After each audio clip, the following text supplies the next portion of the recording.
ছিল কিয়ামত পর্যন্ত যদি একজন মানুষের শুধুমাত্র অনুসরণ কেউ করে, একজন মানুষ যিনি মুহাম্মদ সাল্লাল্লাহু আলাইহি ওয়াসাল্লাম, দুনিয়ার কোন মানুষকে অনুসরণ করতে হবে না, একজন মানুষকে অনুসরণ করলে আল্লাহ তাআলার নৈকট্য অর্জন করা যাবে। একজন মানুষকে অনুসরণ করলে আপনি জান্নাতের বাসিন্দা হয়ে যাবেন। কিন্তু এই একজন মানুষকে অনুসরণ করতে চায় না। কিছু মানুষ চায় আমার জীবনের মধ্যে অমর একজন লাইফ সেটেল হোক, অমুককে আমি বেশি পছন্দ করি। কিছুদিন আগে বাংলাদেশের মধ্যে একজন বিশাল বড় গায়ক আসছে, তিনাদের কথা অনুযায়ী বিশাল বড় একজন গায়ক তাই মেয়েকে বলছে, প্রশ্ন করছে যে তুমি এখানে কিসের জন্য আসছো? একবার যদি তার চেহারাটা আমি দেখতে পাইতাম আমার জীবনটাকে দাম মনে করতাম।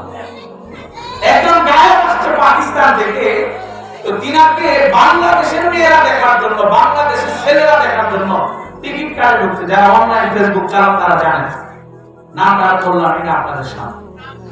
এই পরিস্থিতি জীবনকে তার সামনে বিলাই দিতে পারলে নিজের জীবনকে দামি মনে করতে। হ্যাঁ হ্যাঁ, তুমি আজকে মুসলমান হওয়ার পরে নবীকে চিনো না, আল্লাহকে চিনো না, আর তুমি যদি মৃত্যুবরণ করো, তোমাকে রব যখন জিজ্ঞাসা করবে তোমার পরিচয় কি, তোমার রবকে তুমি কি উত্তর দিবা? দুনিয়াতে তুমি ইহুদি খ্রিস্টানের সাথে সম্পর্ক ছিল, কি উত্তর দিবা বলো? রাসূল কারীম সাল্লাল্লাহু আলাইহি ওয়াসাল্লামের কত সুন্দর আখলাক চরিত্র, কিয়ামত পর্যন্ত যদি রাসূলকে শুধুমাত্র অনুসরণ করেন আপনারা, কিয়ামত পর্যন্ত যদি রাসূলের দিক নির্দেশনা মোতাবেক চলতে পারেন, আপনার জীবন সবচেয়ে দামি হয়ে যাবে। কিন্তু আজকে করতে চাই না। আরে মুহাম্মদ সাল্লাল্লাহু আলাইহি ওয়াসাল্লামের চেহারাটা দেখে মানুষ মুসলমান হয়ে যায়, বলেন না সুবহানাল্লাহ। এটা চারটিখানি বিষয়। বাংলাদেশের কোন এমন নায়ককে দেখে কয়জন সেই ধর্মের দিকে আকৃষ্ট হয়েছে বলেন? কোন এমন নায়ককে দেখে তার ক্ষুধা নিবারণ হয়েছে বলেন? তো মানুষ বেহুদা বেহাঙ্গার মতো জীবনকে পরিচালনা করতেছে। আমাদের এলাকায় এখন খোদাই হারের মতো বর্তমান জাতি চলতেছে। খোদাই হার চিনেন? আল্লাহর নামে কিছু গরু ছাইরা দেয়, দেখেন না? তো বাংলাদেশের মধ্যে কিছু যুব সমাজকে তার পিতা মাতা খোদাই হারের মতো ছাইরা দিচ্ছে, যার কারণে তোমার মন চায় তুমি যেভাবে জীবন যাপন করো, সকাল 10টায় বের করে 2টার মধ্যে ঘরের মধ্যে আসতেছে, ওরা কার সাথে কি করে, কোথায় গিয়ে কি করে, কোথায় আনন্দ উল্লাস করে, পিতা মাতার কোনো খোঁজ খবর নাই। খোদাই হারের মতো ছেলে বলা যা তুই এদিক যাবি, কয়েকদিন পর বিদেশ পাঠাই দিব, তারপর টাকা পয়সা পাঠাবি, এটাই আমার জীবনের সবচেয়ে বড় পাওয়া। আছে না এমন মানুষ? এটাকে সফলতা মনে করে। আরে রাসূল কারীম সাল্লাল্লাহু আলাইহি ওয়াসাল্লামের কাহিনীটা শুনেন, তিনি কেমন আখলাকের মানুষ ছিলেন। যখন নাকি হযরত মুহাম্মদ সাল্লাল্লাহু আলাইহি ওয়াসাল্লাম প্রকাশ্যে ইসলামের দাওয়াত শুরু করলেন, দাওয়াত শুরু করার পরে একজন মহিলা চিন্তা করলেন, এই জামানার মুহাম্মদের দিকে যে দৃষ্টি দেয় সে মুসলমান হয়ে যায়, সুতরাং আমি মুহাম্মদ সাল্লাল্লাহু আলাইহি ওয়াসাল্লামকে দেখব না, তার কথা শুনব না, আমি আমার বাসার মধ্যে গাঁটটি মুস্তা বান্দা সুন্দর করে রওনা দিয়ে দিব, যার কারণে আমি হুজুরকে দেখব না, তার কথা শ্রবণ করব না এবং নিজে মুসলমান হব না। সুতরাং আমি আজকে রাত্রের মধ্যে আমি এই গন্তব্য ছেড়ে চলে যাব। ঘটনাচক্রে পরিমাণ সমস্ত কিছু গুছাইছে, গাঁটটি মুস্তা সমস্ত কিছু গুছাইছে, রাস্তার মধ্যে যায় দেখে মুহাম্মদ সাল্লাল্লাহু আলাইহি ওয়াসাল্লাম এই রাস্তা দিয়ে আসতেছেন, বলেন না সুবহানাল্লাহ। আরে মুহাম্মদ সাল্লাল্লাহু আলাইহি ওয়াসাল্লাম যখন এই রাস্তা দিয়ে আসতেছেন, আসার পরে বুড়িমা তো কোনোদিন মুহাম্মদ সাল্লাল্লাহু আলাইহি ওয়াসাল্লামকে দেখে নাই, বুড়িমা তো কোনোদিন মুহাম্মদ সাল্লাল্লাহু আলাইহি ওয়াসাল্লামের কথাও শুনে নাই। এবার রাসূল ওই বুড়িমাকে জিজ্ঞাসা করেন, বুড়িমা আপনি কই যান?